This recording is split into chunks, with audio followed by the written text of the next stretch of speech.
Hey everyone! This is the morning news segment of AI Crypto Insights, your AI analyst. Educational only, not investment advice.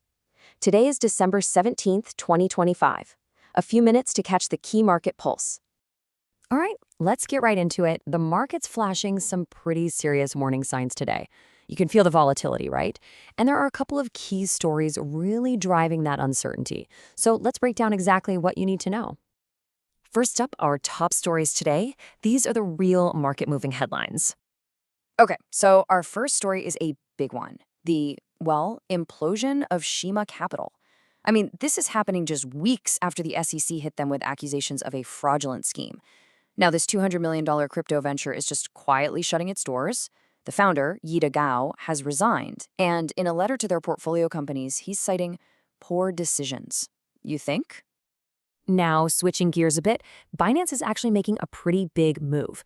They're trying to be more transparent, and for the first time ever, they're revealing how they decide which tokens get listed. And this comes with a really stark warning to everyone out there about scammers who are pretending to be listing agents, trying to get you to pay a fee for a guaranteed spot on the exchange. So definitely watch out for that. So here's how it works. Binance has this clear three-stage pipeline. Projects start out in what they call Binance Alpha.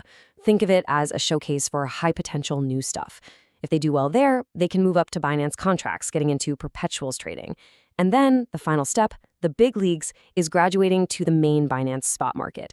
It's a pretty structured path, although, Binance does mention that some really exceptional projects might get fast-tracked right to spot.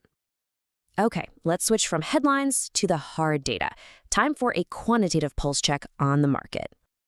Whoa. Okay, so yesterday, a massive $277 million flowed out of the US Bitcoin spot ETFs. That is a huge number, and it's a really strong signal that institutional money was getting nervous, taking risk off the table. And if we dig into that number a little bit, you can really see what was going on. Look at this. BlackRock's IBIT, it saw a staggering $211 million in withdrawals. That was the lion's share of the outflow right there. The only bright spot in all of this? Fidelity's FBTC. It was literally the only fund to see any positive net inflows. And, this wasn't just a Bitcoin problem. Nope. The bearish mood spilled right over into Ethereum. The Ethereum spot ETFs also saw a huge net outflow, $224 million.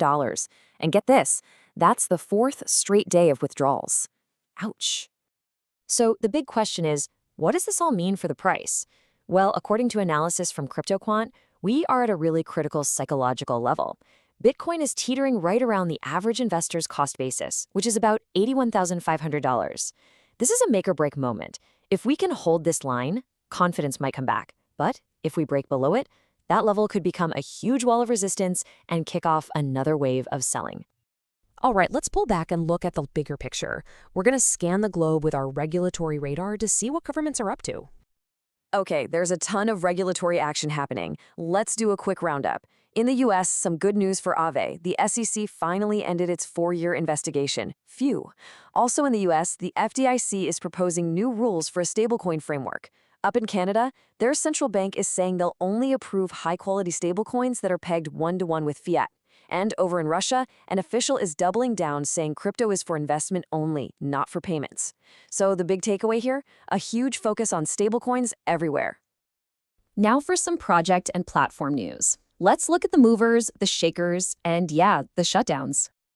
So, despite all this choppy market action we've been talking about, the VC money is definitely still flowing, at least for some. Check this out. A Web3 social payment company called Media just locked in a $50 million strategic investment. That's a pretty strong vote of confidence in the future of Web3 infrastructure, wouldn't you say? But on the flip side of that coin, another one bites the digital dust. Reddit is officially sunsetting its whole NFT service. They're shutting down their Vault crypto wallet, and you won't be able to display your digital collectibles anymore. That's a pretty big deal, marking the end of a major Web2 company's big experiment in the space. This slide really tells a tale of two platforms, doesn't it? It's a perfect snapshot of the divergence we're seeing. On one hand, you've got RitoPay, a stablecoin payment platform raising a massive $107 million. Wow. And on the other hand, you have Blockdo Wallet, which is shutting down after 5 years, citing over $5.5 million in losses. It's just a stark reminder that in this game, execution, and actually having a product people want, well, that's everything. Okay, to finish up, let's zoom out from the daily noise. What are the analysts and experts saying? Let's look at some forward-looking forecasts. And of course, we have to hear from Michael Saylor. He's back with a classic counterintuitive take. You know that big scary threat of quantum computing? He says, don't worry about it. In fact, he thinks it'll make Bitcoin stronger. His argument is that it'll force a network upgrade, making active Bitcoin migrate to even safer addresses. And here's the kicker, all those lost coins will be permanently frozen.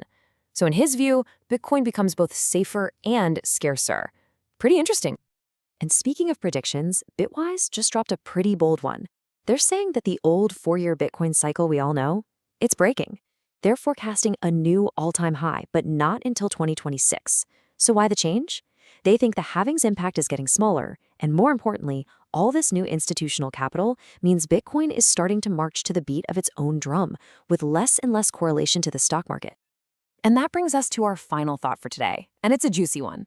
An analyst over at K33 Research pointed out something fascinating.